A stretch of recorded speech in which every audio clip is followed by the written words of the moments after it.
Welcome back to the 5th video.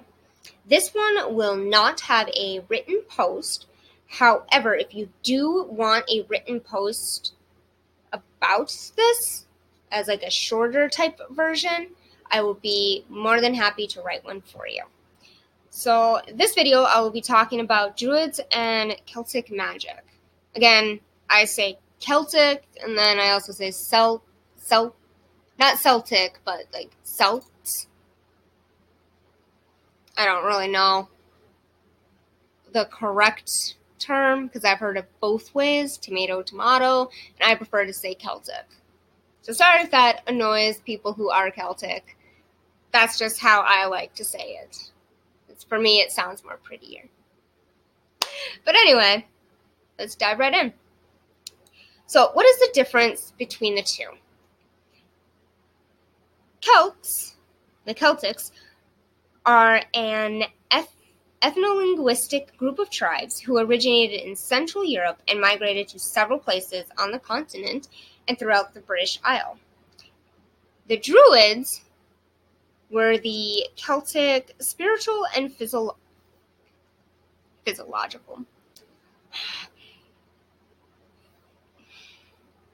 philosophical, do not like big words, as you probably can tell, leaders and held authority over the religious rites, education, legal matters, healing, and the oral traditions of the tribe.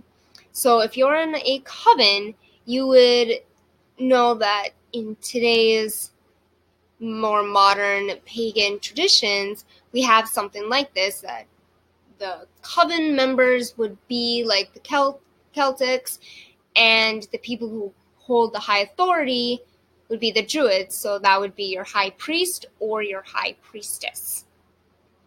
And they would be considered the Druids of the Celtic tribe. According to ancient observers, the Druids had several customs associated with trees. One of the most widely known is the reverence for oaks and their particular interest in oak groves. The word for druid actually translates from an Old Welsh term from oak, the word druid has actually been connected to an Old Welsh name for oak and is translated as knowing the oak tree. Sorry about that. One of the more well-known druidic rituals involves the harvesting of mistletoe from the oak tree, which I honestly thought that mistletoe came from holly, because I had read that it came from holly, but apparently it can also come from oaks, which is pretty interesting. The Celtics believed that all trees have spirits, and those trees with the most palpable magical energy were inhabited by the most powerful spirits. So furthermore, each species of tree held its own type of spirit, and that one species of tree could be used more specifically for a certain type of magic. So, like, I am really interested in the healing aspect of magic, so if I can ever get myself to go into the forest, despite the fact that I've just been so busy, that I don't think I'll have time this year, I would definitely love to get my hands on a birch branch, since the birch tree, is known for its great healing abilities. So that is definitely a wand. Even though I don't really use wands, I prefer to use my hands, my fingers, if I need to.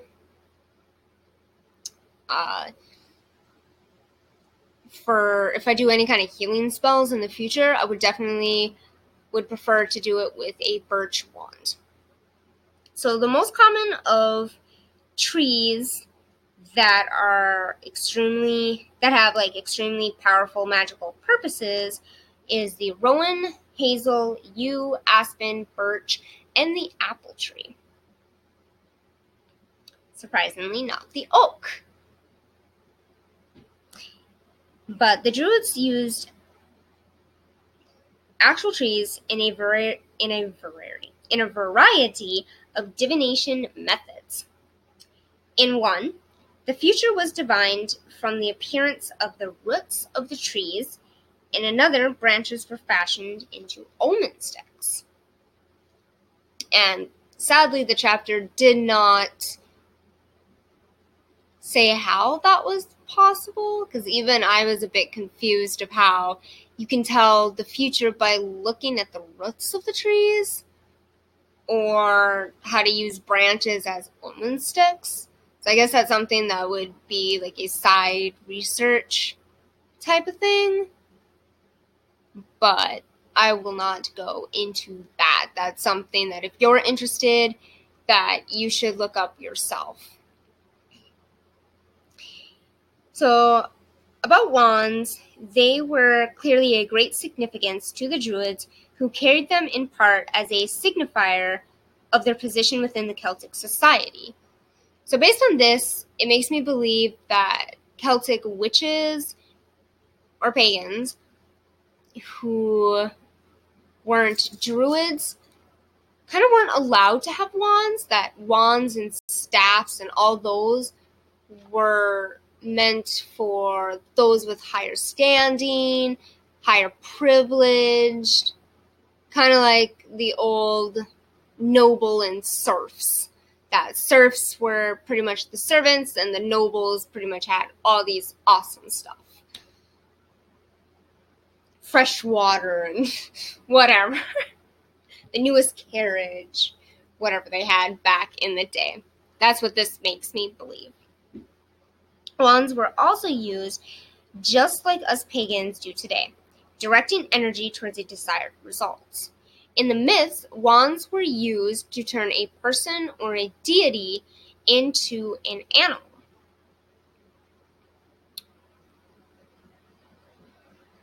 Through the form of transformation, as well as divination and defense. And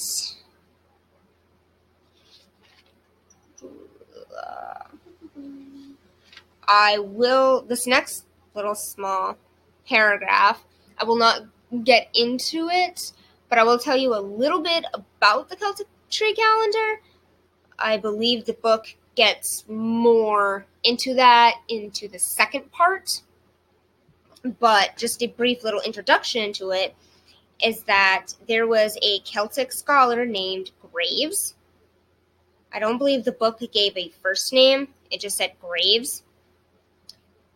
He was largely responsible for the invention of the Celtic tree calendar, which is a 13-month calendar that begins with the winter solstice.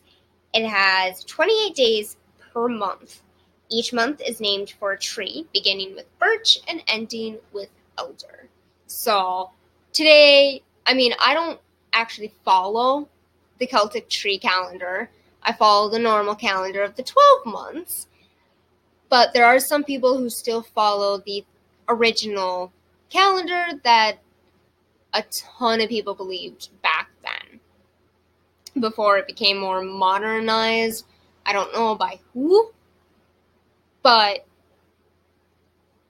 it kind of fell out of popularity to the 12 calendar system. So that is it for this video. Another short video. These aren't that long.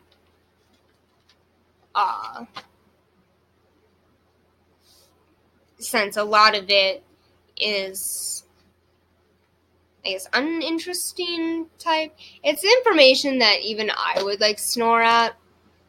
So I tried picking out the ones from this small section. Because again, these are small sections. I get small sections, and then I get long sections, and then I can have a really short section, but then I could have a medium section. So that is it that I have for this video. So I hope you enjoyed this video, and if there was information on this video that you want to have a written post, let me know down in the comments, and I will make a note of it to when I go back and write down what people would like in the post for me to write about. So I will see you again in the next video, and remember, keep calm and witch on. Bye guys.